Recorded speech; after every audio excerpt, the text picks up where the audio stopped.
Hello dear students, मी दिगंबर माळी स्वागत करतो तुम्हा सगळ्यांचं आपल्या यूट्यूब चॅनलमध्ये. विद्यार्थी मित्रांनो, तुमच्या सिलेबसमधला एक महत्त्वाचा चॅप्टर, हा चॅप्टर नंबर 2 आहे, reproduction in lower and higher animal.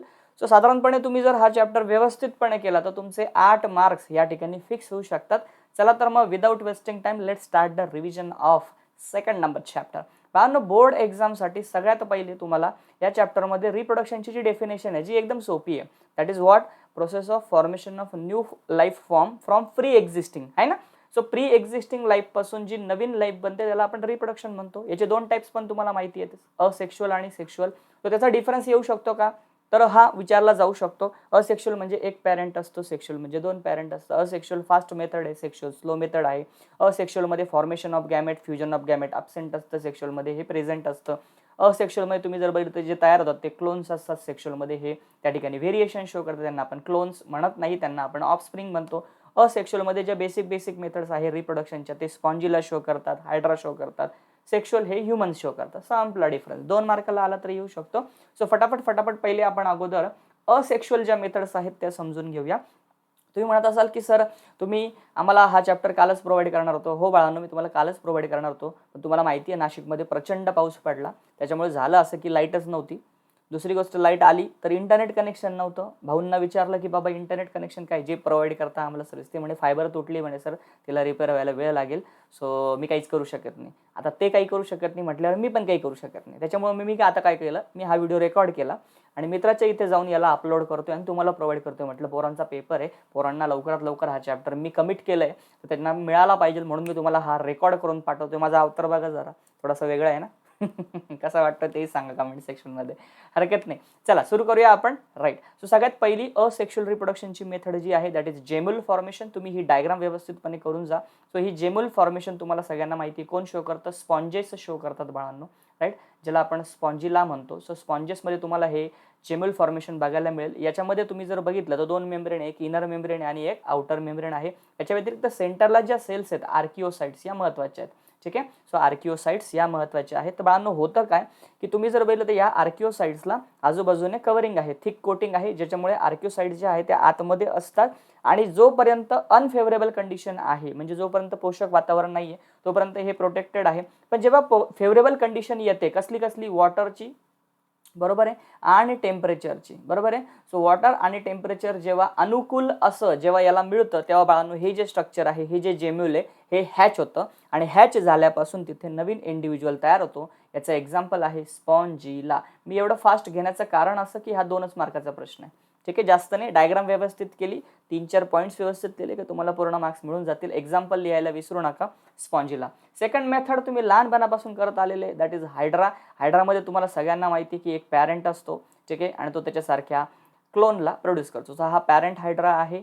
त्याच्यामध्ये एक छोटासा बर्ड डेव्हलप होतो बाळांनो. सो हा जो बर्ड आहे ओव्हर द टाइम हा काय होतो, ग्रो होतो आणि तो फुल्ली मॅच्युअर झाल्यानंतर पॅरेंट जे आहे त्याच्यापासून ते डिटॅच होतं. सो हे जे एक्झाम्पल आहे हे तुम्हाला हायड्रामध्ये बघायला मिळतं आणि हे जे मेकॅनिझम याला आपण बडिंग असं म्हणतो. ही डायग्राम काढायची, 2-4 पॉईंट्स लिहिले, तुम्हाला मार्क्स मिळून जातील. पुढे जाऊया.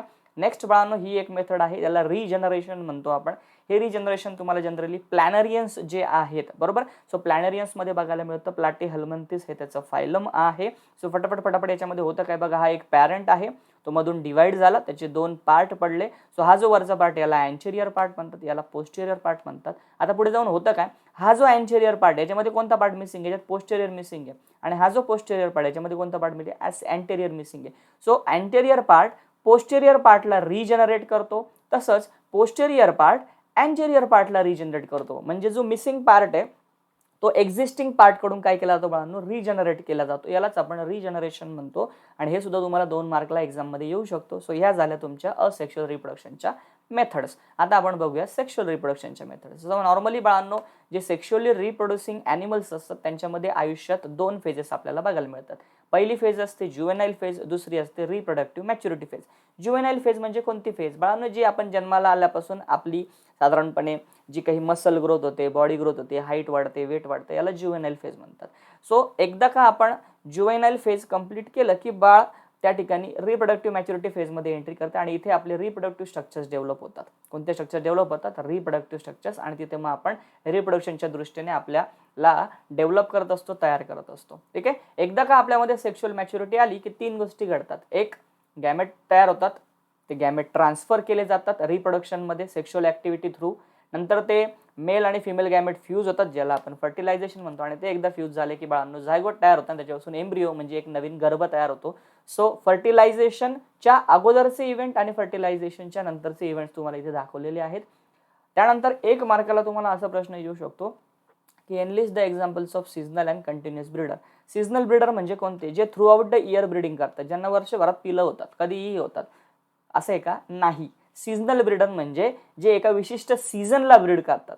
ठीक आहे, ज्याला आपण सीझनल ब्रीडर म्हणतो. आणि कंटिन्युअस ब्रीडर म्हणजे जे थ्रू आउट द इयर त्या ठिकाणी ब्रीडिंग करतात. माझ्याकडून थोडी मिस्टेक झाली होती, पण मी लगेच रेक्टिफाय केली. सीझनल ब्रीडर म्हणजे जे एका विशिष्ट सीझन मध्येच त्या ठिकाणी ब्रीडिंग करतात बाळांनो. राईट. मग गोट आहे, शीप आहे, डॉंकी आहे, त्यांना विशिष्ट सीझनमध्येच पिलं होतात. आणि कंटिन्युअस ब्रीडर म्हणजे जे थ्रू आउट द इयर त्या ठिकाणी ब्रीडिंग करतात. ह्युमन्स बघा, कोणाचा बर्थडे जानेवारीमध्ये असतो, कोणाचा फेब्रुवारीत असतो, कोणाचा मार्चमध्ये असतो. ठीक आहे. सो अशा पद्धतीने याला आपण कंटिन्युअस ब्रीडर म्हणतो, जे थ्रू आउट द इयर त्या ठिकाणी ब्रीडिंग करतात. समजलं? सो हे एक्झाम्पल्स लक्षात ठेवा. आता आपण शिकणार आहोत ह्युमन रिप्रोडक्शन, जो मेन पार्ट आहे. सो याच्यामध्ये काही बेसिक स्टेप्स ज्या तुमच्या समोर आहेत, हे तुम्हाला ऑलरेडी माहिती आहेत. पहिले गॅमेटोजेनेसिस म्हणजे गॅमेट तयार होणार. मग ते गॅमेट्स बाळांनो आपण दुसऱ्या पार्टनरमध्ये त्या ठिकाणी ट्रान्सफर करण्यासाठी इनसेमिनेशनची प्रोसेस आहे, की जे सिमेन असतं, मेल जो पार्टनर त्याच्याकडून जे सिमेन आहे ते फिमेल पार्टनरच्या वजानामध्ये डिपॉझिट केलं तर याला इनसेमिनेशन म्हणतात, म्हणजे गॅमेट ट्रान्सफर. ते झालं की मग फर्टिलायझेशन होणार, मग झायगोट तयार होणार, मग एम्ब्रिओ डेव्हलप होणार. एम्ब्रिओ डेव्हलप झाणार की बाळांनो पुढचा जो पिरियड असतो तो प्रेग्नन्सी पिरियड असतो, ज्याला आपण जेस्टेशन म्हणतो. आणि एकदा का बाळाची जेस्टेशन कंप्लीट झालं, प्रेग्नन्सी पिरियड कंप्लीट झालं, बाळ फुल्ली डेव्हलप झालं, 280 दिवसांनंतर बाळाचा जन्म होतो, त्याला आपण पार्च्युरेशन म्हणतो. हे झाले 7 स्टेप्स. बाळांनो, आपल्यामध्ये तुम्ही जर बघितलं तर ह्युमन्समध्ये सेक्शुअल डायमॉर्फिझम आहे, म्हणजे मेल आणि फिमेल वेगवेगळे आहेत. ते कसं ओळखतो आपण? त्यांच्या सेकंडरी सेक्शुअल कॅरेक्टर्सवरून. मग तुम्ही बघा मेलमध्ये कोणकोणते कॅरेक्टर आहे? दाढी, माझ्याकडे बघू नका. So presence of beard, presence of moustache. ठीक आहे. सो दाढी आणि मुशा असणे, चेस्टवरती हेअर असणे, मस्क्युलर बॉडी असणं, आणि त्यासोबतच बाळांनो हा जो पार्ट आहे याला एनलार्ज्ड लॅरिंग्स म्हणतात. स्वरयंत्र आपलं बऱ्यापैकी वाढलेलं असतं. हे झाले मेल्सचे. ठीक आहे. कॅरेक्टर यांच्यावरून आपल्याला कळतं की समोरची व्यक्ती ही मेल आहे. फिमेल कसं कळणार आहे? तर ब्रेस्ट त्यांच्यामध्ये डेव्हलप असतात, स्तन जे आहेत ते बऱ्यापैकी आकाराने वाढलेले असतात, डेव्हलप ब्रेस्ट ज्याला म्हणूया आपण. पेल्विस त्यांचं ब्रॉड असतं, कारण की त्यांना पार्च्युरेशनला सामोरं जायचं असतं, बाळाला जन्म द्यायचा असतो. आणि त्यांचा जो व्हॉइस आहे, त्याचा जो पिच आहे तो बऱ्यापैकी हाय असतो. तर तुम्हाला हे कॅरेक्टर्स 2 किंवा 1 मार्काला परीक्षेला येऊ शकतात. लर्न करून ठेवा, सोपे आहेत. आता आपण बघूया male reproductive system. Male reproductive सिस्टममध्ये बाळांनो 3 गोष्टी तुम्हाला शिकायच्या. पहिलं म्हणजे टेस्टिज, ज्याला आपण गोनॅड म्हणतो, म्हणजे प्रायमरी सेक्स ऑर्गन. सेकंड, त्याच्यामध्ये असलेले डक्ट, की जे आपल्या स्पर्मला त्या ठिकाणी घेऊन जातात, कॅरी करतात. सो डक्ट आपण शिकणार आहोत. आणि रिप्रोडक्टिव्ह सिस्टमला सपोर्टिव्ह नेचर असतं ग्लँड्सचं. सो 3 ग्लँड्स आपण या ठिकाणी शिकणार आहोत. सेमिनल ग्लँड, प्रोस्टेट ग्लँड, ठीक आहे, आणि काउपर्स ग्लँड. सो आता पहिले सुरुवात करूया टेस्टिस पासून. टेस्टिस किती आहेत बाळांनो? 2 टेस्टिस आहे. ओरिजिन कसा आहे त्यांचा? मेझोडर्मल आहे. टेस्टिस या स्क्रॉटमच्या आतमध्ये असतं. स्क्रॉटम हा पाऊच आहे. टेस्टिस या त्या ठिकाणी बाळांनो तुम्ही जर बघितलं अब्डोमेन मधून स्क्रॉटम मध्ये येत असतात. तो जो पॅसेज असतो त्याला इंग्युनल कॅनल असं म्हटलं जातं. टेस्टिसचा शेप हा ओव्हल आहे ना. 4 सेंटीमीटर लेंथ आहे, 3 सेंटीमीटर वाईड आहे, 3 सेंटीमीटर. ही डायग्राम सगळ्यांनी करून ठेवायची. याचे लेबल्स प्रत्येकाने करूनच ठेवायचे आहेत. राईट. सो ही डायग्राम तुम्हाला ड्रॉ पण करायला येऊ शकते, याचे लेबलिंग्स पण तुम्हाला विचारले जाऊ शकतात. सो या झाल्या टेस्टिस. ठीक आहे बाळांनो, याला टेस्टिस म्हटलं जातं. राईट. हे लक्षात ठेवायचं आहे व्यवस्थितपणे. त्याच्यानंतर हे डक्ट आहेत, इथून डक्ट सुरू झाले, याला वास डिफरन्स म्हणतो आपण. मग पुढे या ग्लँड्स आहेत, या सेमिनल वेसिकल्स आहेत, आहे ना. पुढे ही तुमची जी प्रोस्टेट ग्लँड आहे, या 2 छोट्या छोट्या काउपर्स ग्लँड्स आहेत. हा युरेथ्रा आहे, ही त्याची ओपनिंग आहे बाळांनो. राईट. सो हे तुम्हाला सगळे लेबल्स व्यवस्थित करून ठेवायचे. पुढे जाऊया आपण टेस्टिसची हिस्टोलॉजी बघूया. टेस्टिसमध्ये बाळांनो 3 लेयर्स असतात. बऱ्याच मुलांचं गोंधळ होतो, इनर कोणता, आउटर कोणता. मग तुम्ही सिम्पली असं लिहू शकता परीक्षेमध्ये की testis are covered by 3 layers. Tunica albuginea, tunica vaginalis आणि ट्युनिका व्हॅस्क्युलोसा. जर तुमचा गोंधळ होत असेल तर तुम्ही सरसकट हे 3 लेयर लिहिले तरी चालतील. टेस्टिसच्या आतमध्ये 200 ते 300 लोब्स असतात. प्रत्येक लोबमध्ये 1 ते 4 एसएफटी असतात आणि त्याला एक आतमधून लाइनिंग असते क्युबॉइडल जर्मिनल एपिथेलियमची. तसंच काही पिरॅमिडल सेल्स असतात, ज्याला आपण सर्टोली किंवा सस्टेंटॅक्युलर सेल्स पण म्हणतो. आता या डायग्राममध्ये तुम्ही बघा, ही टेस्टिस आहे. मध्ये बघा हा एक लोब आहे, हा लोब पिंक कलरकडे फोकस करायचा आहे. सो हा एक लोब आहे, हा दुसरा लोब आहे, हा तिसरा आहे. हे किती सांगितले मी तुम्हाला इथे बघा दिले त्यांनी लोब्स. तो हे 200 ते 300 लोब्स असतात. त्याच्या आतमध्ये हा व्हाईट कलर फोकस करायचा आहे ना. सो हे व्हाईट कलरचं जे स्ट्रक्चर हे असं दिसतंय तुम्हाला सगळ्यांना, राईट. सो हे जे white colour structure, what is this? This is seminiferous tubule, सेमिनी SFT म्हणतात. आणि त्याच्या आतल्या बाजूने बाळांनो जर्मिनल एपिथेलियम असतो, सो ज्याला आपण स्पर्मॅटोजेनेसिससाठी रिस्पॉन्सिबल म्हणतो. सो इथे स्पर्म्स तयार होतील. इथे स्पर्म तयार झाले की बाळांनो ते पुढे येतील. पुढे म्हणजे हे नेटवर्क स्ट्रक्चर दिसतंय तुम्हाला, नेटवर्क स्ट्रक्चर याला म्हणतात रेटेटेस्टिस. काय म्हणतात बाळांनो याला? रेटेटेस्टिस. एकदा का रेटेटेस्टिस मध्ये स्पर्म आले की ते पुढे येणार बाळांनो. पुढे तुम्हाला हे स्ट्रक्चर दिसतंय सगळ्यांना, राईट. याला वासा इफ्रन्शिया म्हणतात. काय म्हणतात बाळांनो? वासा इफ्रन्शिया. आणि हे सगळे वासा इफ्रन्शिया मग एकत्र होतील बघा, इथे दिसतंय तुम्हाला सगळ्यांना. हे एकत्र झाले आणि एकत्र होऊन बाळांनो हे जे पुढे बनणार आहे हे पुढचं स्ट्रक्चर आहे, राईट. सो हे अशा पद्धतीने तुम्हाला स्ट्रक्चर्स समजले आहेत का? नक्की. Clear to everyone, right. So इथे तुम्ही जर बघितलं तर हे एपिडिडायमिस दिसते तुम्हाला. So this is the head of epididymis, this is the body of epididymis and this is the tail of epididymis. ठीक आहे. सो हे वासा इफ्रन्शिया एकत्र आले आणि त्यांनी हे असं स्ट्रक्चर बनवलं. इकडे हे दिसतंय असं, हे इकडे स्ट्रक्चर दिसतंय है ना. सो याचा सिक्वेन्स आहे बाळांनो एक छोटासा, तो सिक्वेन्स मी तुम्हाला शिकवतो. प्लस तुम्ही TS ऑफ टेस्टिसची डायग्राम पण व्यवस्थितपणे करून जा, फार महत्वाची आहे, राईट. त्याच्यामुळे तुम्हाला लक्षात ठेवायचं की याच्यामध्ये इंटरस्टिशियल सेल्स असतात, ज्याला आपण लेडिक सेल्स म्हणतो. या तुम्हाला दिसतं इथे. हे सेमिनिफेरस ट्युबल आहे बाळांनो. हा बाहेरचा लेअर ट्युनिका अल्बुजिनिया. याच्या आतमध्ये काही नर्स सेल असतात ज्या न्यूट्रिशनसाठी बनलेले असतात, ज्याला सर्टोली सेल्स म्हणतो आपण. या सर्टोली सेल्समध्ये बघा हे स्पर्म डोकं घालून बसलेले आहेत, कारण की त्या स्पर्मला त्या ठिकाणी न्यूट्रिशन मिळत आहे. ठीक आहे. स्पर्मचे जे बंडल्स असतात याला स्पर्म बंडल्स म्हटलं जातं. इथे मध्ये हे सगळे जे आहेत एकमेकांना कनेक्टेड बाय कनेक्टिव्ह टिश्यू, आणि हा बेसमेंट मेम्ब्रेन आणि ते जर्मिनल एपिथेलियम आहे. So this is the TS of testis. Okay, right. So diagram करून ठेवा. सर्टोली सेल न्यूट्रिशन देतं मी सांगितलं त्याप्रमाणे. इंटरस्टिशियल सेल, लेडिक सेल एक हॉर्मोन बनवतं, याचं नाव आहे एंड्रोजन किंवा टेस्टोस्टेरॉन. हा महत्वाचा हॉर्मोन आहे, लक्षात ठेवा. त्याच्यानंतर हा जो सिक्वेन्स आहे बाळांनो याला म्हटलं जातं स्पर्मॅटोजेनेसिस. हा तुम्हाला मी सेपरेटली स्पर्मॅटोजेनेसिस टॉपिकमध्ये शिकवणार आहे, डोंट वरी अबाउट दॅट. पण इथे तुम्हाला माहिती पाहिजे हा सिक्वेन्स तुम्हाला लिहायचा आहे. ठीक आहे. आपण शिकणार आहे की बाबा स्पर्मॅटोगोनिया सेल असतात, मग प्रायमरी स्पर्मॅटोसाइट, सेकंडरी स्पर्मॅटोसाइट, स्पर्मॅटिड आणि स्पर्म. अशा पद्धतीने आपले स्पर्म्स तयार होतात. स्पर्म तयार होण्याच्या प्रोसेसला म्हणतात स्पर्मॅटोजेनेसिस. काय म्हणतात? स्पर्मॅटोजेनेसिस. क्लिअर. आता डक्ट तुम्हाला दिसतंय समोर. हे डक्ट तुम्हाला पाठ करायला लावणार आहे मी इथे.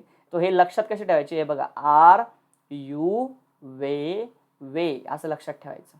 ठीक आहे. जे आता मी तुम्हाला टेस्टिसमध्ये दाखवलं ना, सगळ्यात पहिले काय सांगितलं टेस्टिसमध्ये? रेटेटेस्टिस सांगितलं आहे ना.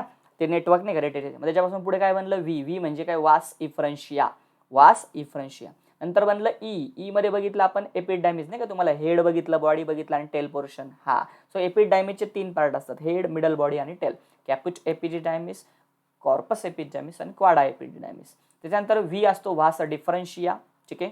त्याच्यानंतर ई असतो इजॅक्युलेटरी डक्ट आणि फायनली असतो युरेथ्रा. हे जे डक्ट आहे बाळांनो याच्यामध्ये हा जो युरेथ्रा आहे हाच फक्त सिंगल आहे. ठीक आहे. बाकी सगळेच्या सगळे पेअर आहे, म्हणजे रेटेटेस्टिस, वास इफ्रन्शिया, एपिडायमिस, वास डिफरन्स आणि इजॅक्युलेटेड हे सगळे पेअर्ड आहेत. युरेथ्रा मात्र फक्त एकच आहे. सो हे तुमच्यासाठी क्लिअर झालं. त्याच्यानंतर मी तुम्हाला सांगितलं एपिडायमिसचे 3 पार्ट. पहिल्या पार्टला म्हणता एपिडिडायमिस. ठीक आहे. सो एपिडायमिसचे 3 पार्ट आहेत. एक अप्पर ज्याला आपण कॅप्युच एपिडिडायमिस म्हणतो, मिडलला कॉर्पस एपिडिडायमिस म्हणतो आणि लोअरला आपण क्वाडा एपिडिडायमिस म्हणतो. याचं काम काय आहे एपिडिडायमिसचं? याचं काम आहे मॅच्युरेशन. स्पर्मचं मॅच्युरेशन हे एपिडिडायमिस मध्ये होत असतं. आय होप सगळ्यांना क्लिअर झालं. त्याच्यानंतर वास डिफरन्स आणि जे सेमिनल वेसिकल आहे बाळांनो ते डायग्राम मध्ये तुम्हाला दिसेल, ते दोघं एकत्र होऊन इजॅक्युलेटरी डक्ट बनत असतो. आणि हा इजॅक्युलेटरी डक्ट जो आहे तो ओपन होणार युरेथ्रामध्ये, आणि युरेथ्रामधून बाळांनो आपलं युरिन पण पास होतं आणि आपलं सिमेन पण पास होतं. म्हणून युरेथ्राला युरिनो जेनायटल ट्रॅक्ट किंवा युरिनो जेनायटल डक्ट म्हटलं जातं. हे नेहमी लक्षात ठेवायचं, गिव्ह रिझनला येऊ शकतं तुम्हाला. मेल्समध्ये युरेथ्रा लॉंग असतो, फिमेलमध्ये शॉर्ट असतो. युरेथ्राची जी ओपनिंग आहे जिथे युरिन आणि सिमेन बाहेर जातं बॉडीच्या, त्या ओपनिंगला म्हटलं जातं युरेथ्रल मिटस किंवा युरेथ्रल ओरिपाइस, जो टीप असतो त्याला. आणि फायनली तुम्हाला लक्षात सांगितलं मी त्याप्रमाणे की युरेथ्रा हा सिंगल आहे, बाकी सर्व पेयर्समध्ये असतात. आता बाळांनो आपण ग्लँड्स बघूया. सगळ्यात पहिली ग्लँड आहे सेमिनल वेसिकल. ही पेयर्ड आहे बरोबर. तुम्ही डायग्राम मध्ये बघू शकता, इथे तुम्हाला दिसतंय बघा. सो या ठिकाणी एकच मिनिट, इथे तुम्हाला या ठिकाणी ही टेस्टिस आहे. तर टेस्टिस मधून काय तयार झाले? स्पर्म आले इकडे, ही तुमची व्हॅज डिफरन्स ही पुढे आले. सो ही जी ग्लँड दिसते तुम्हाला ही आहे तुमची सेमिनल वेसिकल. इथं सिमेन इथे काय म्हणूया आपण, सेमिनल फ्लूइड तयार होणार आहे. काय तयार होणार आहे बाळांनो? सेमिनल फ्लूइड तयार होणार आहे. Okay right. सो सुरू करूया आपण. सो इट इज युरिनरी ब्लॅडरच्या पोस्टेरियर साईडला असतं, तिथे सेमिनल फ्लूइड तयार होतं ज्याचं नेचर अल्कलाईन आहे. जे टोटल सिमेन तयार होणार त्याच्या 60% पार्ट हा सेमिनल फ्लूइड पासून बनलेला असतो. याच्यामध्ये 3 गोष्टी तुम्हाला लक्षात ठेवायच्या: फ्रुक्टोज, फायब्रिनोजेन आणि प्रोस्टाग्लॅन्डिन. फ्रुक्टोज एनर्जी प्रोव्हाइड करतं, फायब्रिनोजेन सिमेनला कोॲग्युलेट करतं म्हणजे गोठवतं, आणि प्रोस्टाग्लॅन्डिन वजायनामध्ये रिव्हर्स पेरिस्टाल्टिक ऍक्टिव्हिटी घडवून आणतं, ज्याच्यामुळे स्पर्म्स लवकर पोहोचतात किंवा स्पर्मची मुवमेंट फास्ट होते. हे 3च पॉईंट तुम्हाला जास्त फोकस करायचे सेमिनल वेसिकलमध्ये. दुसरी जी ग्लँड तुम्हाला सांगितली की जी एकच ग्लँड असते, सिंगल असते, तिला प्रोस्टेट ग्लँड म्हणतात. त्याच्यामध्ये 20 ते 30 लोब आहेत बाळांनो. 30% व्हॉल्यूम सिमेनचा प्रोस्टेटिक फ्लूइड पासून बनलेला असतो. जसं सेमिनल फ्लूइड तसंच हे प्रोस्टेटिक फ्लूइड. सेमिनल फ्लूइड हे त्या ठिकाणी अल्कलाईन होतं, हे मात्र ऍसिडिक आहे. याचे सगळेच पॉईंट वेगळे आहेत बरं का बाळांनो. याच्यामध्ये पण सायट्रिक ऍसिड आहे, ऍसिड फॉस्फेटेज आहे आणि बाकीचे एन्झाईम्स आहेत. ऍसिड फॉस्फेटेजचा रोल लक्षात ठेवा. ऍसिड फॉस्फेटेज स्पर्मला प्रोटेक्ट करतं, वाचवतं, संरक्षण देतं. कोणापासून? वजायनामध्ये जे ऍसिडिक एन्व्हायरमेंट असतं ना बाळांनो, त्या ऍसिडिक एन्व्हायरमेंट पासून स्पर्मला प्रोटेक्ट करण्याचं काम ऍसिड फॉस्फेटेज करतं. ही झाली तुमची प्रोस्टेट ग्लँड. त्याच्यानंतर आहे बाळांनो काउपर्स ग्लँड, जिला बल्बो युरेथ्रल ग्लँड म्हणतात. शेवटची ग्लँड आहे, छोटीशी, नाही काय, 2 त्या सांगितल्या मी तुम्हाला. त्या पी साईज होत्या, पेअर्ड असतात या पण. सो सेमिनल वेसिकल पेअर्ड आहे, काउपर्स ग्लँड पेअर्ड आहे आणि प्रोस्टेट ग्लँड मात्र सिंगल आहे. सो ही अल्कलाईन आहे बाळांनो, विस्कस आहे. सॉरी, याच्यापासून जे फ्लूइड बनणार आहे, काउपर्स ग्लँड पासून जे फ्लूइड ते अल्कलाईन असणारे, विस्कस असणारे आणि म्युकस सारखं असणारे, जे लुब्रिकंट म्हणून काम करेल. काय म्हणून काम करणार आहे बाळांनो? लुब्रिकंट म्हणून काम करणार आहे. कधी? कॉप्युलेशन मध्ये. आय होप सगळ्यांना क्लिअर झालंय, राईट. सो या झाल्या तुमच्या 3 ग्लँड्स आणि तुमची ही पूर्ण मेल रिप्रोडक्टिव्ह सिस्टीम. पण याच्यामध्ये 2 पार्ट बाकी अजून, पेनिस आणि स्क्रॉटम. ते पण आपल्याला फटाफट कव्हर अप करायचे आहे. So shall we start? Ready आहात सगळेजण? नक्की. चलो सुरू करूया बाळांनो. 1 मिनिट हा. येस. सगळ्यात पहिले आता सिमेन बद्दल बोलून घ्या. सिमेन तुम्हाला क्लिअर झालंय. सिमेन मध्ये या ज्या 3 ग्लँड्स आहेत आणि प्लस जे स्पर्म्स आहेत त्या सगळ्यांचं कॉम्बिनेशन म्हणजे सिमेन. तर सिमेन कसं असतं? विस्कस असतं, अल्कलाईन असतं, मिल्की फ्लूइड असतं. त्याचा पीएच 7.2 to 7.7 आहे, म्हणजे स्लाइटली अल्कलाईन आहे, सांगितलं. एका इजॅक्युलेशन मध्ये, ठीक आहे, म्हणजे मेल आणि फिमेल मध्ये जी सेक्शुअल ऍक्टिव्हिटी होते, सो त्याच्या क्लायमॅक्स मध्ये जे मेल पार्टनर सिमेन इजॅक्युलेट करतो, डिपॉझिट करतो फिमेलच्या वजायनामध्ये, त्या सिंगल इजॅक्युलेशन मध्ये जर 4 ml च्या आसपास सिमेन असेल तर त्या 4 ml सिमेन मध्ये 400 मिलियन स्पर्म असतात. 4 आणि 400 असं लक्षात ठेवायचं, ठीक आहे, राईट. प्लस एपिडिडायमिस आणि जे आपल्या ग्लँड्स आहेत त्यांचं सगळ्यांचं सिक्रिशन असतं. तर त्याच्यामध्ये मी तुम्हाला सांगितलं फ्रुक्टोज असणार आहे, फायब्रिनोजेन असणार आहे, प्रोस्टाग्लॅन्डिन्स असणार आहे, आयन्स असणार आहेत, ठीक आहे, एन्झाईम्स असणार आहेत. सो हे बघा, फ्रुक्टोज आहे जे नरिशमेंट देईल, एनर्जी देईल, कॅल्शियम बायकार्बोनेट आयन्स आहे जे ऍसिडिटीला न्यूट्रलाइज करतील, आणि प्रोस्टाग्लॅन्डिन की जे रिव्हर्स पेरिस्टाल्टिक मुवमेंट करतील. सो हे झाले सिमेनचे पॉईंट्स, लक्षात राहतील, 2 मार्काला येईल. आता जे तुम्हाला मी बोललो की बाबा याच्या व्यतिरिक्त पेनिस आणि स्क्रॉटम पण आहे मेल रिप्रोडक्टिव्ह सिस्टम मध्ये, ते आपण घेऊया. सो पेनिस हा एक मेल कॉप्युलेटरी ऑर्गन आहे, ठीक आहे. त्याच्यानंतर बाळांनो तो जर बघायला गेला तर तो सिलेंड्रिकल असतो, सिलेंडर सारखा शेप आहे, मस्क्युलर, त्याच्यामध्ये मसल्स आहेत. कोणत्या मसल्स आहेत? त्याच्यामध्ये ज्या मसल्स आहेत बाळांनो, त्या मसल्समुळे त्याला कंटिन्युअस ब्लड फ्लो हा त्या ठिकाणी होत असतो. प्लस इरेक्टाईल टिश्यू पण त्याच्यामध्ये आहेत. कोणत्या? कॉर्पोरा कॅव्हर्नोजा आणि कॉर्पोरा स्पॉन्जिओजम. हे नावं लक्षात ठेवा, 1 मार्काला प्रश्न येऊ शकतो. पेनिसचा टीप बघितलाय, थोडा सोलन आहे, त्याला म्हणतात ग्लान्स पेनिस. आणि त्याच्या बाहेरून बाळांनो एक स्किन असते, स्किनचा एक लूज फोल्ड असतो ज्याला आपण फोर स्किन किंवा प्रेप्यूस असं म्हणतो. हे लक्षात ठेवायचं आहे. डन. नेक्स्ट आहे बाळांनो स्क्रॉटम, शेवटचा पार्ट. स्क्रॉटम हा पाऊच सारखा असतो, त्याच्यामध्ये 2, ठीक आहे, 2 काय म्हणूया चेंबर्स असतात किंवा 2 सॅक तुम्ही त्याला म्हणू शकता, राईट आणि लेफ्ट. त्याच्यानंतर बाळांनो याच्यामध्ये जर बघितलं तर त्याचा जो सेप्टम आहे तो सेप्टम बनलेला आहे ट्युनिक डार्टस पासून. कशापासून? ट्युनिक डार्टस, जे एक स्मूथ मसल फायबर आहे. त्याच्यानंतर बाळांनो आपल्या ज्या टेस्टीज आहेत त्या स्क्रॉटमच्या आतमध्ये डिसेंडेड आहेत, टांगलेले आहेत, आणि त्याला मदत करतं, सपोर्ट करण्याचं काम स्पर्मॅटिक कॉर्ड करतं. कोण करतं? Spermatic cord. बऱ्याच मेल्समध्ये या टेस्टीज स्क्रॉटम मध्ये येत नाही. Failure of testes to descend in the scrotum is known as cryptorchidism. 1 मार्काचा क्वेश्चन तयार होतो, क्रिप्टॉर्किडिझम. हा व्यवस्थितपणे प्रत्येकाने करूनच ठेवा.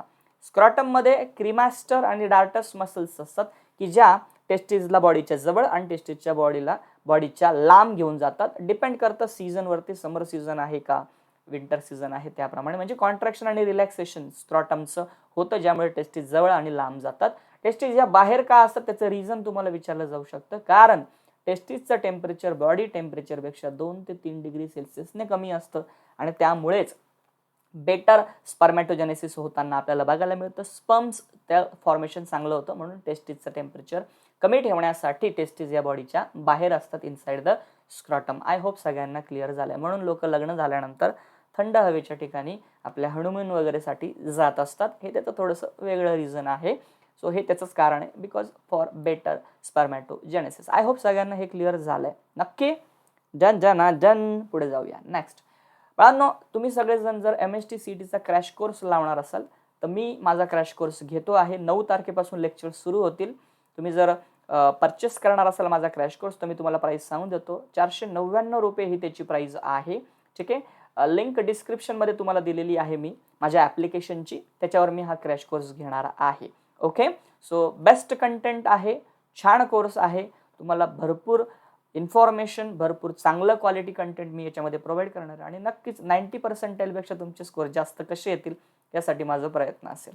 डन. सो तुम्ही इंटरेस्टेड असाल त्याच्यावर मी एक सेपरेट व्हिडिओ बनवलेला आहे, तो जरा एकदा बघून घ्या आणि लिंक डिस्क्रिप्शनमध्ये दिली आहे. एकदा ॲप्लिकेशन इन्स्टॉल करा. आता आपण बघूया फिमेल रिप्रोडक्टिव्ह सिस्टम.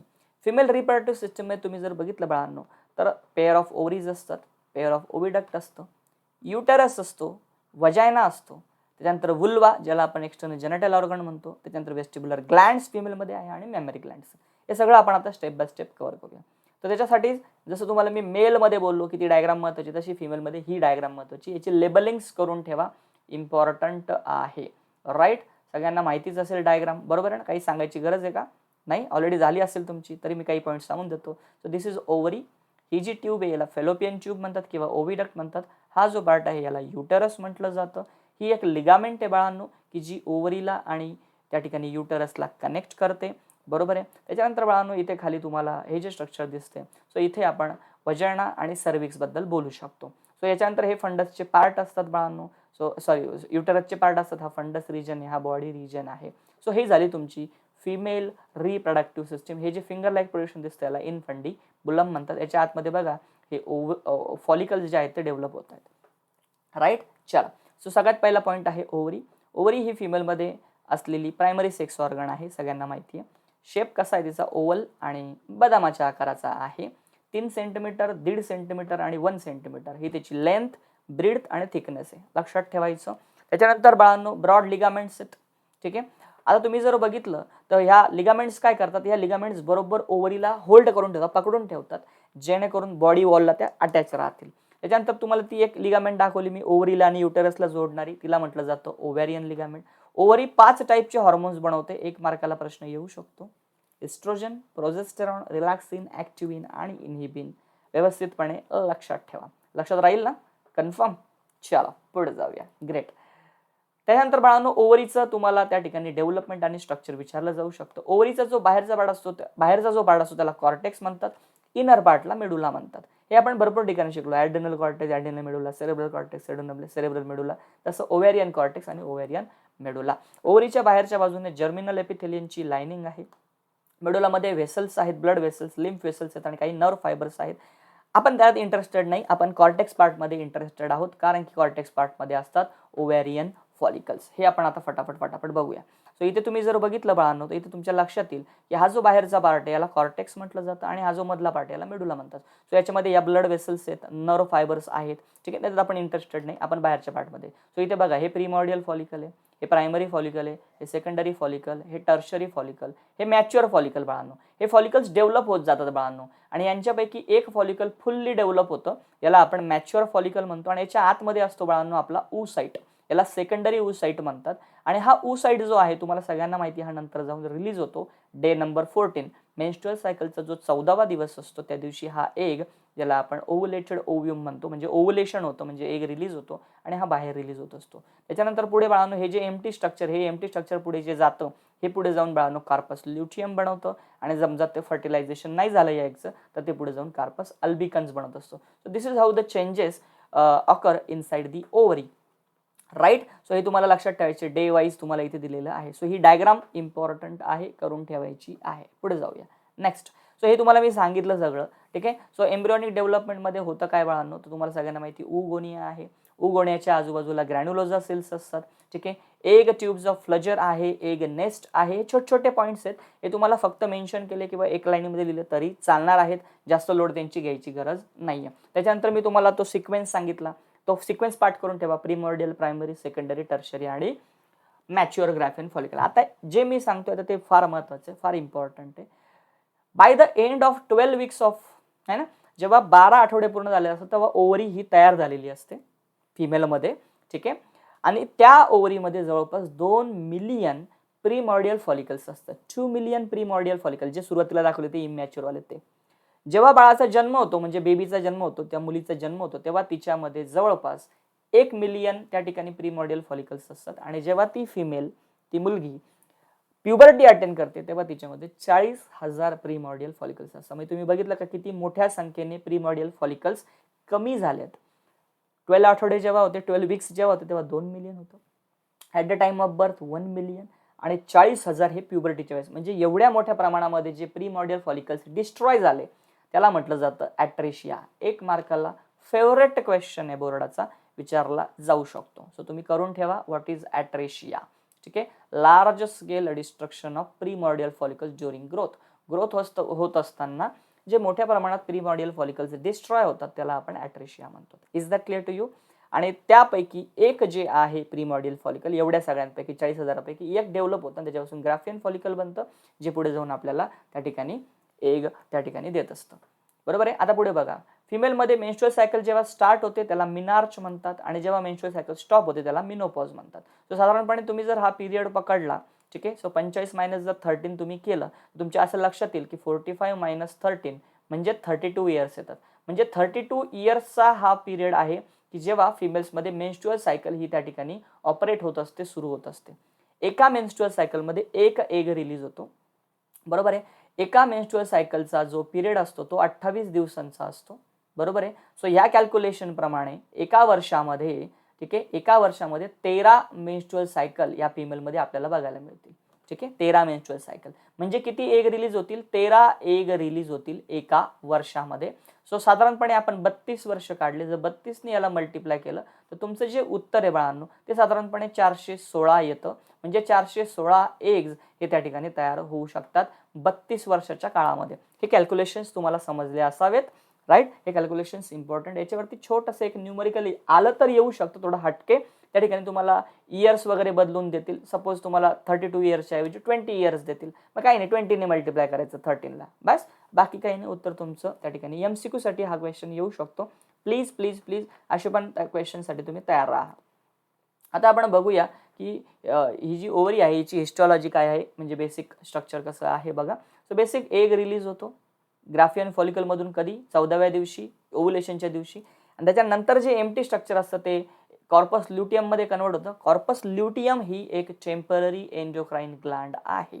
ठीक आहे. आणि सपोज फर्टिलायझेशन नाही झालं तर काय बनतं? मी सांगितलं त्याप्रमाणे कार्पस अल्बिकन बनतं, की जो एक तो पांढरा भाग नाही का, व्हाईट स्कार ज्याला म्हणतो आपण, ते बनत असतं. त्याच्यानंतर बाळांनो very very very very important is the structure of Graafian follicle. Graafian फॉलिकलचं स्ट्रक्चर अतिशय महत्त्वाचं आहे, जे तुम्हाला परीक्षेला येऊ शकतं. तुम्ही सगळ्यांनी ते प्लीज प्लीज प्लीज करूनच ठेवायचे. काय आहे ग्राफियन फॉलिकल? ग्राफियन फॉलिकल म्हणजे मॅच्युअर ओव्हेरियन फॉलिकल असतं, ज्याच्यामध्ये सेकंडरी oocyte असतो, म्हणजे जो अजून रिलीज झालेला नाहीये, तो एका बाजूला असतो. ठीक आहे. त्याच्यानंतर झोना पेलुसिडा सारखा लेअर असतो, जो नॉन सेल्युलर असतो. बरोबर आहे. आता हे लेअर जे आहे तुम्हाला हे एगच्या आजूबाजूला बघायला भेटेल. झोना पेलुसिडा, व्हायटलिन आहे ना, पहिले झोना व्हायटलिन मेम्ब्रेन आणि zona pellucida. Is that clear to you? बरोबर ना. व्हायटलिन मेम्ब्रेन, झोना पेलुसिडा हे लेअर तुम्हाला एगच्या आजूबाजूला बघायला भेटेल. हे तुम्हाला मी पुढे शिकवेल जेव्हा मी तुम्हाला एक शिकवेल ते. प्लस ग्राफियन फॉलिकलमध्ये जो आउटर मोस्ट लेअर असतो त्याला थिका एक्सटर्ना, इनरला थिका इंटरना म्हणतो. ठीक आहे. हा जो थिका इंटरना असतो हा इस्ट्रोजन बनवतो. हे इम्पॉर्टंट पॉईंट आहेत. आणि थिका इंटरनाच्या आतमध्ये तुम्हाला मेम्ब्रेना ग्रॅन्युलोजा सेल्स बघायला मिळतात, की ज्या भरपूर असतात. त्याच्यानंतर याच्या आतमध्ये जी कॅव्हिटी असते त्या कॅव्हिटीला अँट्रम म्हटलं जातं बाळांनो, राईट. अँट्रमच्या मध्ये बाळांनो एक फ्लुइड असतं ज्याला आपण लिकर फॉलिक्युलाय म्हणतो. हे डायग्राम मध्ये तुम्हाला इथे बघायला भेटेल. बघा इथे तुम्ही जर बघितलं तर हे डायग्राम मधले लेबल्स जरा व्यवस्थित करून ठेवा. आउटर मोस्ट थिका एक्सटर्ना, थिका इंटरना आहे हा इस्ट्रोजन बनवतो. आतमध्ये ही कॅव्हिटी याला अँट्रम म्हटलं जातं. त्याच्यानंतर ह्या ज्या सेल्स आहेत बाळांनो, ह्या ज्या सेल्स दिसत आहेत तुम्हाला पिवळ्या रंगाच्या, यांना मेम्ब्रेना ग्रॅन्युलोजा सेल्स म्हणतात. त्याच्यानंतर बाळांनो हा सेकंडरी oocyte आहे. या सेकंडरी oocyteच्या आजूबाजूला व्हाइटलिन मेम्ब्रेन, झोना पेलुसिडा, त्याच्यानंतर कोरोना रेडिएटा सेल्स या तुम्हाला इथे बघायला भेटतील. आणि हा जो सेकंडरी oocyte हा सेंटरला नाही साईडला आहे म्हणून याला इसेंट्रिक म्हटलं जातं. काय म्हटलं जातं बाळांनो? इसेंट्रिक. आय होप सगळ्यांना ही डायग्राम आणि डिस्क्रिप्शन क्लिअर झालेलं आहे. व्यवस्थितपणे करून ठेवा. इम्पॉर्टंट क्वेश्चन आहे, परीक्षेला येऊ शकतो. पुढे जाऊया. नेक्स्ट आहे ओविडक्ट, जिला आपण फेलोपियन ट्यूब म्हणतो बाळांनो. सो फिमेल मध्ये ही आहे अशा पद्धतीने फेलोपियन ट्यूब. जास्तच मोठी झाली का डायग्राम? है ना? छोटी काढूया. एकच मिनिट द्या फक्त मला.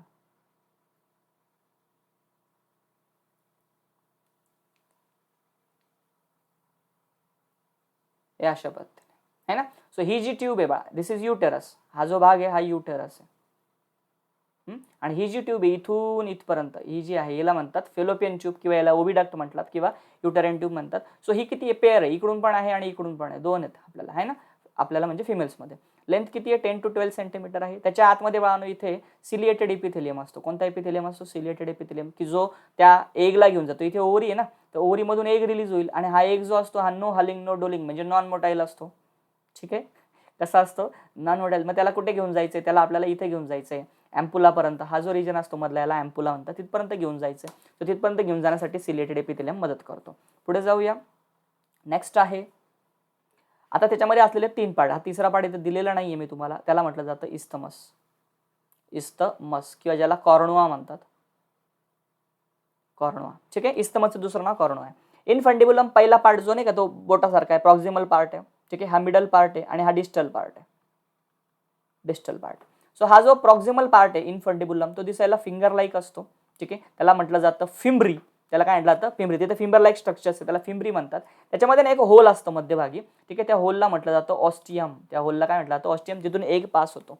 मधला जो पोर्शन त्याला म्हणतात एम्पुला. जो लॉंगेस्ट पोर्शन आहे, स्ट्रेट पार्ट आहे आणि इथे बाळांनो फर्टिलायझेशन होतं. म्हणजे जिथे मेल आणि मेल स्पर्म, फिमेल एग एकत्र येतात याला म्हणतात फर्टिलायझेशन. त्यानंतर आहे इस्थमस. इस्थमस हा डिस्टल पार्ट आहे बाळांनो, की जो ओपन होतो युटेरसमध्ये. हे झालं तुमची फेलोपियन ट्यूब. त्याच्यानंतर युटराईन वॉल बघूया आपण. युटेरस बघूया. युटेरस हा जो पोर्शन तुम्ही बघितला त्याच्यामध्ये बाहेरची वॉल असते पेरिमेट्रियम, मधलीला म्हणतात मायोमेट्रियम आणि आतलीला म्हणतात एंडोमेट्रियम. जो मायोमेट्रियम आहे हा जबाबदार आहे बाळांनो त्या ठिकाणी फोर्स ऑफ कॉन्ट्रॅक्शन बाळावर टाकण्यासाठी आणि बाळाचा त्या ठिकाणी जन्म होण्यासाठी म्हणजे पार्च्युरेशनसाठी हा लेअर महत्त्वाचा असतो. आणि जो इनरमोस्ट एंडोमेट्रियम आहे तो हायली वॅस्क्युलर असतो, जो त्या ठिकाणी डेव्हलपिंग एम्ब्रियोला न्यूट्रिशन देत असतो. ठीक आहे. त्याच्यानंतर तुम्ही जर बघितलं बाळांनो तर युटरसमध्ये 3 पार्ट आहेत. जो पहिला पार्ट असतो त्याला फंडस म्हणतात. ठीक आहे.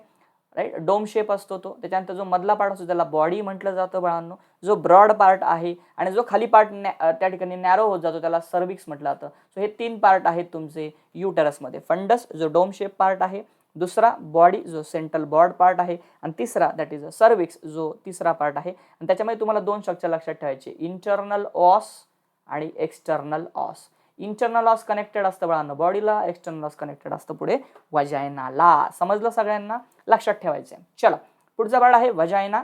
वजायना तुम्ही जर बघितलं तर हा सर्विक्स म्हणजे जो लास्ट पार्ट आहे युटरसचा आणि वेस्टिबुल जे फिमेल्समध्ये आपण म्हणतो एक्सटर्नल जेनेटेलिया त्यांच्यामध्ये प्रेझेंट आहे वजायना. 7 to 9 सेंटीमीटरची लेंथ आहे. वजायनामध्ये 3 लाइनिंग्स आहेत. एक इनर लाइनिंग असते ती म्युकोजल लाइनिंग, एक मिडल लाइनिंग जी मस्क्युलर आहे आणि जी आउटर आहे ती ॲडव्हेंटिशिया लेअर पासून बनलेली आहे. ठीक आहे. जो म्युकोजल एपिथेलियम आहे त्याच्यामध्ये बाळांनो ग्लायकोजन असतं. काय असतं? ग्लायकोजन. इथे ग्लँड्स नाही आहेत.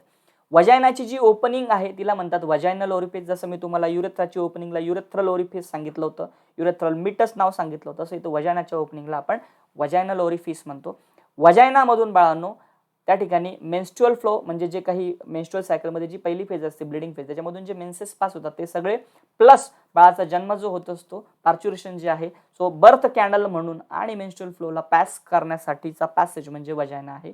वजायनाच्या वरती एक म्युकस मेम्ब्रेनचं कव्हरिंग असतं, हायमेन ज्याला म्हटलं जातं, 1 मार्काला येऊ शकतं. सो हे झाले वजायनाचे पॉईंट्स. त्याच्यानंतर बाळांनो फिमेलमध्ये जे एक्सटर्नल जेनेटल ऑर्गन्स त्याला म्हणतात वुल्वा. त्याच्यामध्ये तुम्ही जर बघितलं तर बाळांनो एक आउटर लिप लाईक स्ट्रक्चर असतं, याला लेबिया मेजोरा म्हणतात. Labia majora. ठीक आहे. त्याच्यानंतर बाळांनो याच्या आतमध्ये एक इनर लिप लाईक स्ट्रक्चर असतं, याला म्हणतात लेबिया मायनोरा.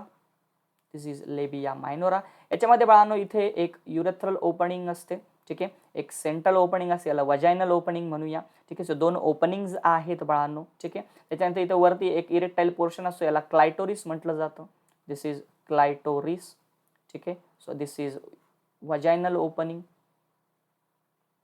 ठीक आहे. This is urethral opening,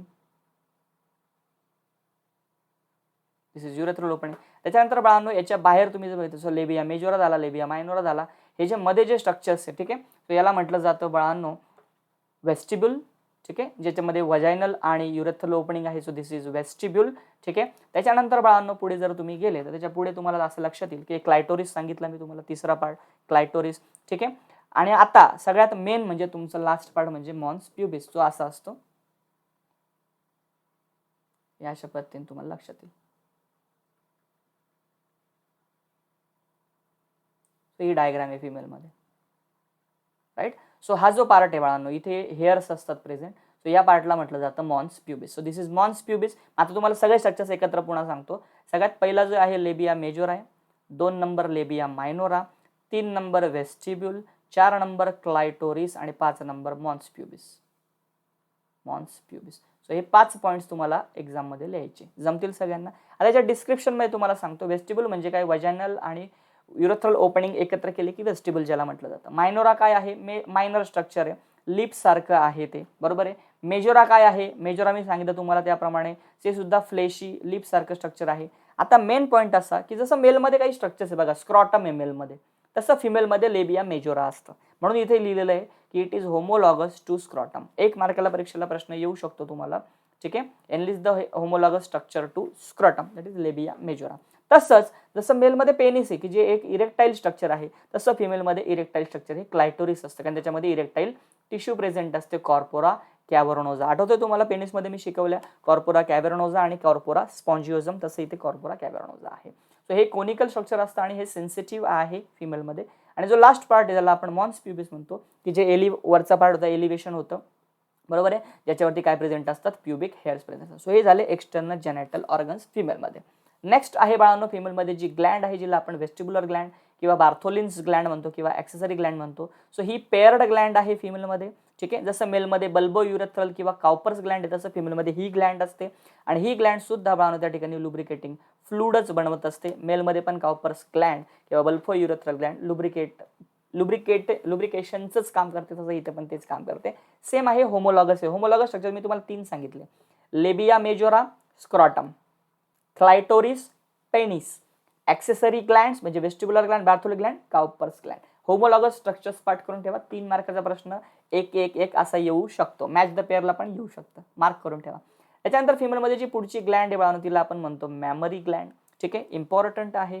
memory Gland म्हणजे काय, तर ही ग्लँड इम्पॉर्टंट आहे बाळांनो for the production and release of milk after parturition. बाळाचा जन्म झाल्यानंतर बाळाला त्या ठिकाणी दूध लागतं, ते दूध देण्याचं काम मॅमरी ग्लँड्स करतात. मॅमरी ग्लँडची डेव्हलपमेंट ही इस्ट्रोजन आणि प्रोजेस्टेरॉनच्या हातामध्ये असते. तिथे एक हॉर्मोन पण आहे, मी जो मला शिकवला तो आहे ना, प्रोलॅक्टिन किंवा लॅक्टोट्रॉपिक हॉर्मोन ज्याला म्हटलं जातं. ही ग्लँड बाळांनो 2nd to 6th रिब मध्ये प्रेझेंट आहे. म्हणजे फॉर एक्झाम्पल ही ग्लँड आहे सपोज अशी, हे पुढे निपल आहे, सो ही 2nd रिब आहे, ठीक आहे. रिब म्हणजे बरगडी. आपल्याला 12 पेअर्स आहेत माहिती आहे तुम्हाला, 12 रिब्स आहेत, 12 पेअर्सच्या रिब्स आहेत, एका बाजूने 12 आहे. सो 2nd रिब पासून जी 6th रिब आहे त्याच्यामध्ये तुम्हाला त्या ठिकाणी मॅमरी ग्लँडचं लोकेशन बघायला मिळेल. स्वेट ग्लँडला तुम्ही मॉडिफाय केलं की त्या ठिकाणी तुम्हाला मॅमरी ग्लँड बघायला मिळते, राईट. या मॅमरी ग्लँडमध्ये खूप सारे डक्ट आहे, त्या डक्टचा एक छोटासा सिक्वेन्स आहे, तुम्हाला मी शिकवतो. याच्यामध्ये लोब्स असतात असे, या लोब्सला म्हटलं जातं मॅमरी लोब्स. किती असतात, हे 15 ते 20 असतात. आता हे जे लोब्स आहे इथे तुम्हाला एक सिक्वेन्स पाठ करून ठेवायचा, जो तुम्हाला मी इथे दिलोय, ठीक आहे. तो सिक्वेन्स असा आहे की सगळ्यात पहिले असणार अल्व्हिओलाय, ठीक आहे, याच्या आतमध्ये, कुठे, या लोब्सच्या आतमध्ये. इथे जर तुम्ही बघितलं याच्या आतमध्ये ना बाळांनो असे छोटे छोटे अल्व्हिओलाय असणार की जिथे मिल्क हे स्टोअर केलेलं असणार आहे आणि ते मिल्क आपल्याला वेगवेगळ्या डक्टच्या माध्यमातून इथे आणायचं, निपलपर्यंत आणायचं आणि बाळापर्यंत पोहोचवायचं. सो ते डक्टचा सिक्वेन्स मेन आहे. तर सगळ्यात पहिले अल्व्हिओलाय असणार जिथे मिल्क सिक्रेट होणार आहे किंवा स्टोअर केलं जाणार आहे त्याच्या लुमेनमध्ये, त्याच्या आतमध्ये, बरोबर आहे ना. हे लोब सांगितलं ना मी तुम्हाला, त्याच्या आतमध्ये हा अल्व्हिओलाय, तिथे मिल्क असणार, इथे मिल्क सिक्रेट पण होईल आणि स्टोअर पण होईल. इथून ते बाहेर येणार म्हणजे डक्ट लागणार, पुढे परत येणार डक्ट लागणार, पुढे परत येणार डक्ट लागणार आणि मग फायनली निपलपर्यंत येणार. सो डक्ट कसे बघा, पहिले मॅमरी ट्यूबल, मग मॅमरी डक्ट, मग मॅमरी अँपुला आणि मग लॅक्टिफेरस डक्ट आणि मग फायनली निप्पल. समजलं सगळ्यांना, राईट? सो हा निप्पल आहे. या निप्पलच्या आजूबाजूला इथे ना बाळांनो एक ब्राऊन पोर्शन असतो, डार्क ब्राउनिश कलर्ड स्पॉट असतो, त्याला म्हटलं जातं एरिओला. काय म्हटलं जातं बाळांनो त्याला? एरिओला.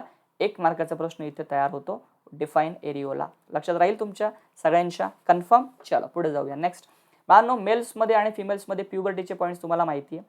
मेलमध्ये प्युबर्टी 12 ते 15 वर्षाला येते, फिमेलमध्ये 10 ते 14 वर्ष. टेस्टोस्टेरॉन इथे जबाबदार आहे, ठीक आहे. इथे त्यांच्यासाठी वेगवेगळे इस्ट्रोजन हार्मोन जबाबदार आहे. यांच्यामध्ये सेकंडरी सेक्शुअल कॅरेक्टर वेगळे, यांच्यामध्ये मेन्स्ट्रुअल सायकल स्टार्ट होते. क्लिअर? हे शिकवलंय ऑलरेडी म्हणून जास्त गरज नाही. मेन पॉईंट पुढचा, या चॅप्टरचा सगळ्यात दी फेवरेट क्वेश्चन, मेन्स्ट्रुअल सायकल, ज्याला आपण ओव्हॅरियन सायकल म्हणतो. ओव्हॅरियन सायकल फिमेल्समध्ये आपल्याला बघायला मिळते. जशी ती आपल्यामध्ये आहे तशी ती काही इतर प्रायमेट्समध्ये पण आहे, ठीक आहे. त्याच्यानंतर तुम्ही जर बघितलं तर मग मेन्स्ट्रुअल सायकलमध्ये होतं काय, तर सायकल आहे म्हणजे सायक्लिक काहीतरी चेंजेस होतात. कुठे होतात? ओव्हरीमध्ये आणि युटरसमध्ये, ठीक आहे, राईट. हे का होतात चेंजेस? तर फिमेलमध्ये गोनॅडोट्रोपिन्स जे हॉर्मोन्स आहेत किंवा जे ओव्हॅरियन हॉर्मोन्स आहेत, हे हॉर्मोन्स त्यामुळे चेंजेस घडून आणतात. एका मेन्स्ट्रुअल सायकलचं ड्युरेशन हे 28 दिवसांचं असतं आणि ते 28 दिवस आपण 4 फेजेसमध्ये डिवाइड करतो. फेज नंबर 1, 2, 3 आणि 4, राईट. पहिल्या फेजला म्हणतात मेन्स्ट्रुअल फेज, दुसरीला म्हणतात त्या ठिकाणी फॉलिक्युलर फेज, तिसरीला म्हणतात ओव्हुलेटरी फेज आणि चौथीला म्हणतात ल्युटियल फेज. आपण या सगळ्या फेजेस बघूया. ही डायग्राम तुम्हाला या ठिकाणी दिसते आहे का? बघा जरा एकदा. आता ही डायग्राम तुम्हाला ड्रॉ करायची आहे, समजावून सांगतो. इथे बघा तुम्हाला खाली 4 फेजेस दिले आहेत, डेज पण दिलेले आहेत, ठीक आहे, फेजेस दिले आहेत. त्याच्यानंतर बाळांनो इथे युटरसमध्ये होणारे बदल दिलेत. हे युटरसची थिकनेस आहे बाळांनो. जो एंडोमेट्रियम असतो ना, इनर मोस्ट लेअर नाही का युटरसचा, युटराइन वॉल, हां, तर हा जो एंडोमेट्रियम आहे त्याची ही थिकनेस बघा. इथे खूप जास्त थिकनेस होती, नंतर ही थिकनेस कमी झाली, ठीक आहे, आणि नंतर परत तो युटरस बिल्डअप झाला आहे ना, कळालं सगळ्यांना? रिपेअर झाला. सो ही थिकनेस मेन आहे. हे झाले युटराइन सायकल. ही ओव्हॅरियन हॉर्मोन सायकल. ओव्हरी जे हॉर्मोन्स बनवेल, इस्ट्रोजन आणि प्रोजेस्टेरॉन, त्या हॉर्मोनची लेवल इथे बघा, कधी वाढली आहे, कधी कमी झालेली आहे, परत वाढली आहे, इथे वाढली आहे. कुठे वाढली हे मेन आहे, आणि तिथे वाढल्यामुळे काय बदल झाले हे पण मेन आहे. सो इथे बघा प्रोजेस्टेरॉन वाढलाय म्हणजे इथे युटरसची थिकनेस वाढली आहे.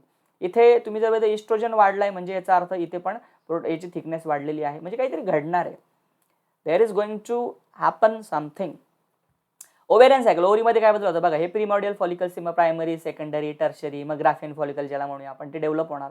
मग तो एग रिलीज होणार 14th डेला, बरोबर, याला ओव्हुलेशन म्हणतो आपण. मग एग रिलीज झाला की जे एम्प्टी स्ट्रक्चर असते कॉर्पस ल्युटियम, फर्टिलायझेशन झालं तर ठीक, नाही झालं तर मग ते कॉर्पस अल्बिकनमध्ये बनतं, आहे ना. सो हे ओव्हुलेशनच्या अगोदर, हे ओव्हुलेशनच्या नंतर.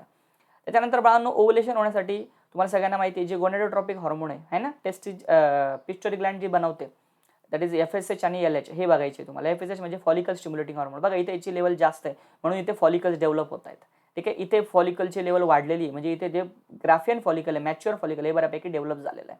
त्याच्यानंतर बघा हे LH आहे. LH म्हणजे ल्युटिनायझिंग हॉर्मोन. हे ल्युटिनायझिंग हॉर्मोन इथे बघा लेवल किती सडन राईज झालेली, म्हणजे LH हॉर्मोन जो ल्युटिनायझिंग हॉर्मोन आहे त्याची सडन राईज म्हणजे बाळांनो या ठिकाणी एग रिलीज होतो. काय रिलीज होतो? एग रिलीज होतो. LH जबाबदार आहे, याला LH सर्ज म्हटलं जातं. तर ही डायग्राम मी तुम्हाला समजावून सांगितली. या पहिल्या पार्टला म्हणतात फॉलिक्युलर फेज आणि या नंतरच्या पार्टला म्हणतात ल्युटियल फेज. या ल्युटियल फेजमध्ये कॉर्पस ल्युटियम बनतं. ल्युटियम वरून लक्षात ठेवायचं ल्युटियल फेज, आणि फॉलिकल्स वरून लक्षात ठेवायचं फॉलिक्युलर फेज. सो ही डायग्राम इम्पॉर्टंट आहे, ही तुम्ही करून ठेवा. तो 4 फेजेस जे आहेत ते फटाफट सांगतो. पहिली फेज साधारणपणे 1 ते 5 दिवसांची असते. याच्यामध्ये 45 ml ते 100 ml पर्यंत ब्लड हे लॉस होतं, ज्याला आपण मेन्सेस म्हणतो. पण नुसतं ब्लड लॉस होतं का? नाही बाळांनो, कारण की ह्या पिरियडमध्ये जो एंडोमेट्रियम असतो तो ब्रेक होतो, ठीक आहे. एंडोमेट्रियम ब्रेक का बरं होतो? प्रोस्टाग्लॅन्डिनमुळे. प्रोस्टाग्लॅन्डिन का बरं ब्रेक करतं? कारण की प्रोजेस्टेरॉन आणि इस्ट्रोजन हे दोन जे हॉर्मोन हे कमी झालेले असतात. हे दोन हॉर्मोन कमी झाल्यामुळे प्रोजेस्टेरॉन तयार होतं आणि प्रोजेस्टेरॉन ते एंडोमेट्रियमला ब्रेक करतं. एंडोमेट्रियममध्ये काय असतं? एंडोमेट्रियम हायली वॅस्क्युलर, त्याच्यामध्ये ब्लड कॅपिलरीज असतात, त्या तुटतात. त्या तुटल्यामुळे ब्लड बाहेर येतं. मग नुसतं ब्लड बाहेर येईल का? नाही, त्याच्यामध्ये असलेलं टिश्यू फ्लुइड बाहेर येणार, म्युकस बाहेर येणार, एंडोमेट्रियमची लाइनिंग येणार, आणि जो एग आहे जो फर्टिलाइज झालेला नव्हता याच्या अगोदरच्या मेन्स्ट्रुअल सायकलचा, तो अनफर्टिलाइज एग, हे सगळं एकत्र केलं की याला मेन्सेस म्हणतात. मग परीक्षेला येऊ शकतं तुम्हाला what is the composition of menses, है ना, तर तुम्हाला हे माहिती पाहिजे.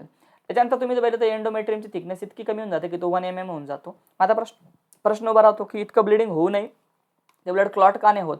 ते क्लॉट का नाही होत बाळांनो? कारण त्याच्यामध्ये एक तुम्हाला लक्षात ठेवायचं आहे, फायब्रिनोलायसिन हा सबस्टन्स प्रेझेंट असतो. इम्पॉर्टंट आहे, 1 मार्काला येऊ शकतं. याच्यामुळे ब्लड क्लॉट नाही होत. मग आता एग जो आहे जो अनफर्टिलाइज होता तो बाळांनो काय झाला? वॉश ऑफ झाला. यालाच म्हटलं जातं फ्युनरल ऑफ अनफर्टिलाइज्ड एग. काय म्हटलं जातं याला? Funeral of unfertilised egg. याच्यानंतर जे प्रीमॉडियल फॉलिकल्स आहेत ते प्रायमरी सेकंडरीमध्ये कन्वर्ट होतात आणि हे कन्वर्ट होण्यासाठी कुठला हॉर्मोन जबाबदार आहे, FSH, ज्याला आपण फॉलिक्युलर फेज म्हणतो. आठवलं तुम्हाला? राईट. मग याच्या पुढची फेज कोणती? तीच आपली फॉलिक्युलर फेज, जिला आपण प्रॉलिफरेटिव्ह फेज म्हणतो. ती कधी सुरू होईल? मग 5व्या दिवसापासून 13व्या दिवसापर्यंत. हे लक्षात ठेवायचं, व्यवस्थितपणे मार्क करून ठेवायचं आहे, इम्पॉर्टंट आहे. ठीक आहे. याच्यामध्ये होईल काय, म्हणजे प्रीमॉडियल फॉलिक्युलर ते जे प्रायमरीमध्ये कन्वर्ट झाले बघा, ते प्रायमरीमध्ये वाले सेकंडरीमध्ये कन्वर्ट होतील, काही सेकंडरीवाले टर्शरीमध्ये पण डेव्हलप होतील आणि काही टर्शरीवाले त्यापैकी एक ग्राफियन फॉलिकलमध्ये डेव्हलप होईल, म्हणजे मॅच्युअर फॉलिकलमध्ये डेव्हलप होईल. हे सगळं होण्यासाठी FSH जबाबदार आहे. प्लस याच्यामध्ये जो एंडोमेट्रियम तुम्हाला खाली दाखवला तो ब्रेक झाला, 1 mm चा झाला, तो थोडासा रिपेअर होईल. त्याच्यामध्ये सेल्स बनतील, त्याच्यामध्ये टिश्यू बनतील, ग्लँड्स बनतील, ब्लड वेसल्स बनतील आणि त्याची थिकनेस 3 ते 5 mm एवढी जाड होणार. थोडासा वाढला तो, थिकनेस इम्पॉर्टंट आहे. पहिल्याच्या 2 mm, याच्या 3 ते 5 mm. तिसरी जी फेज आहे ती आहे ओव्हुलेटरी फेज. ओव्हुलेटरी फेज ही शॉर्टेस्ट फेज आहे, सगळ्यात छोटी फेज आहे बाळांनो. याच्यामध्ये होतं काय, LH हा हॉर्मोन भरपूर प्रमाणामध्ये रिलीज होतो, रॅपिड सिक्रेशन होतं आणि 14th डेला बरोबर एग हा त्या ठिकाणी रिलीज होतो. एग ज्या ठिकाणी रिलीज होतो त्याला ओव्हुलेशन म्हटलं जातं, म्हणजे त्या एग रिलीज होतो त्या प्रोसेसला ओव्हुलेशन म्हणतात. ओव्हुलेशनच्या दिवशी माइल्ड किंवा सिव्हिअर पेन हे फिमेलमध्ये जाणवतं लोअर अब्डोमेनला, म्हणजे पोटाच्या खालच्या बाजूला पेन हे त्या ठिकाणी होतं. ही तिसरी फेज झाली. आणि चौथी फेज, एकदा का एग रिलीज झाला बाळांनो की पुढची फेज सुरू होते 15 to 28 डेज मध्ये. ही लॉंगेस्ट फेज आहे, सगळ्यात मोठी फेज आहे. याच्यामध्ये जे उरलेलं स्ट्रक्चर आहे ते कॉर्पस लुटियम मध्ये कन्वर्ट होतं. त्याला कन्वर्ट करण्याचं काम सुद्धा LHच करतो. कॉर्पस लुटियम एक हॉर्मोन बनवतो, प्रोजेस्टेरॉन आणि इस्ट्रोजन, आणि हे हॉर्मोन्स पुढे जाऊन बाळांनो प्रेग्नन्सीला कंटिन्यू करतात. जर फर्टिलायझेशन नाही झालं तर बाळांनो कॉर्पस लुटियम 2 आठवड्यापर्यंत राहतो आणि त्याच्यानंतर तो खराब होतो, डिजनरेट होतो. त्याच्यापासून एक व्हाईट स्कार बनतो, ज्याला आपण कॉर्पस अल्बिकन म्हणतो. राईट. इथे एंडोमेट्रियम भरपूर व्हॅस्क्युलर बनलेला असतो, खूप थिक झालेला असतो, साधारणपणे 10 mm पर्यंत त्याची थिकनेस गेलेली असते. आणि इथे जो इनहिबिन नावाचा जो हॉर्मोन आहे, हा इनहिबिन FSH ला आता थांबवतो, कारण की FSH ला जर नाही थांबवलं तर फॉलिकल्स डेव्हलप होतील. फॉलिकल्स डेव्हलप व्हायला नाही पाहिजे म्हणून FSH ला थांबवणं गरजेचं आहे. ते काम इनहिबिन करतो. ही झाली तुमची चौथी फेज. समजलं सगळ्यांना? एग जर फर्टिलाइज झाला तर एम्ब्रिओ इम्प्लांट होईल आणि समजा एग फर्टिलाइज नाही झाला तर एम्ब्रिओ इम्प्लांट होणार नाही. इथे तुम्ही जर बघितलं तर एक हॉर्मोन इम्पॉर्टंट आहे, HCG. राईट. हा कॉर्पस लुटियमची लाईफ वाढवतो. ठीक आहे. त्याच्यामुळे हा इम्पॉर्टंट आहे. हा हॉर्मोन फिमेलच्या ब्लड आणि युरिनमध्ये प्रेझेंट असतो आणि प्रेग्नन्सी डिटेक्शन किटमध्ये हा वापरला जातो. ठीक आहे. याच्यामुळेच आपल्याला कळतं की एखादी फिमेल प्रेग्नंट आहे की नाही आहे. त्यासाठी तिचं युरिन सॅम्पल हे आपल्याला त्या टेस्ट किटवर टाकायचं असतं आणि कळतं. HCGचा लॉंग फॉर्म करून ठेवा, ह्युमन कोरियोनिक गोनॅडोट्रॉफिन. इम्पॉर्टंट आहे. सो ही झाली तुमची मेन्स्ट्रुअल सायकल. बाळांनो, याच्या पुढचे जे पॉईंट्स आहेत, हे पुढचे पॉईंट्स व्हिडिओ खूप मोठा होऊन जाईल, मग ते अपलोड करायला मला प्रॉब्लेम आहे. तुम्हाला माहिती आहे की इंटरनेट कनेक्शनचा सध्या प्रॉब्लेम आहे, म्हणून मी काय करतो, याला 2 पार्टमध्ये डिवाइड करतोय. सो मेन्स्ट्रुअल सायकलपर्यंत मी तुम्हाला शिकवलं. याच्या पुढचा पार्ट मी याचा पुढचा चॅप्टर तुम्हाला सेकंड पार्टमध्ये लगेच पुढच्या 15-20 मिनिटात तुम्हाला तो भेटून जाईल. ठीक आहे. सो तो तुम्हाला भेटून जाईल, तो तुम्ही रिवाईज करा. आणि आत्ता एवढा जो पार्ट झाला याला रिवाईज करून घ्या. नवीन विद्यार्थी सबस्क्राईब करा. टेलिग्राम ग्रुपची लिंक दिली डिस्क्रिप्शनमध्ये, जॉईन करून घ्या. काही डाऊट्स असतील तर मला व्हॉट्सअपला टाका. ठीक आहे. सो इथे मी आता तुर्तास तुमची रजा घेतो. पार्ट नंबर 2 लगेच थोड्या वेळात मी तुम्हाला पुढच्या 15-20 मिनिटात तुम्हाला नोटिफिकेशन येऊनच जाईल, तिथे भेटून जाईल. सो आय होप सगळ्यांना कळाला आहे पार्ट फर्स्ट. पार्ट 2 थोडा फास्टच घेतला आहे मी, कारण चॅप्टर मोठा आहे, लवकर झाला पाहिजे म्हणून. ठीक आहे. चलो फिर wish you all the best. Have a good day. Take care. Bye bye. जय हिंद.